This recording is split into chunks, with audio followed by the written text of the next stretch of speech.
¿Cómo se desarrolla una audiencia de juzgamiento en la etapa de juicio? Recordemos que deben estar las partes y los sujetos procesales.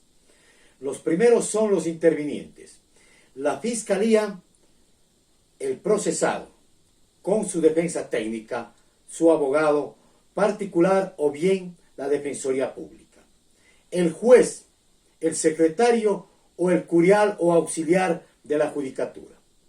Por supuesto, deben comparecer los peritos y los testigos. Se inicia la audiencia de juzgamiento con la presentación de credenciales al secretario o al auxiliar de la judicatura. Una vez que ingresa el señor juez con las formalidades del caso, se presenta, el secretario da lectura de qué caso, qué delito se va a conocer y pronuncia los nombres y apellidos de los que intervienen en el proceso penal, tanto de fiscalía, la víctima o acusador particular a través de su abogado o defensor, el procesado con su defensa técnica. El juez concede la palabra primero a fiscalía para que presente la teoría del caso. Generalmente conceden no más de 5 minutos.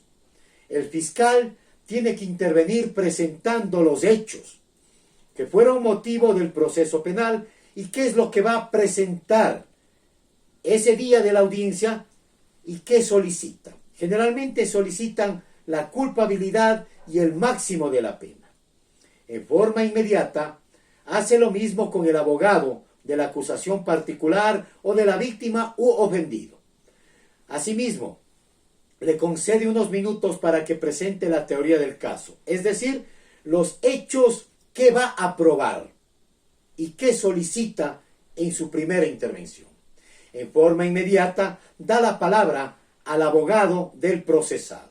El abogado del procesado tiene que presentar su teoría del caso. De la misma manera, la parte fáctica, lo que va a probar y que va a demostrar en la etapa de juicio y audiencia de juzgamiento. En forma inmediata, una vez terminada la primera parte de la audiencia de juzgamiento, concede la palabra a la fiscalía en primer lugar para que presente el desfile probatorio, es decir, los peritos en primer lugar, luego los testigos y al último la prueba documental.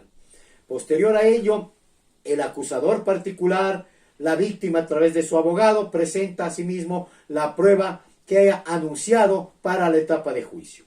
Concede la palabra al abogado de la defensa técnica y presentan asimismo la prueba. Generalmente se inicia con el testimonio del procesado o procesada. Luego de ello se presentan los testigos que favorecen para la teoría.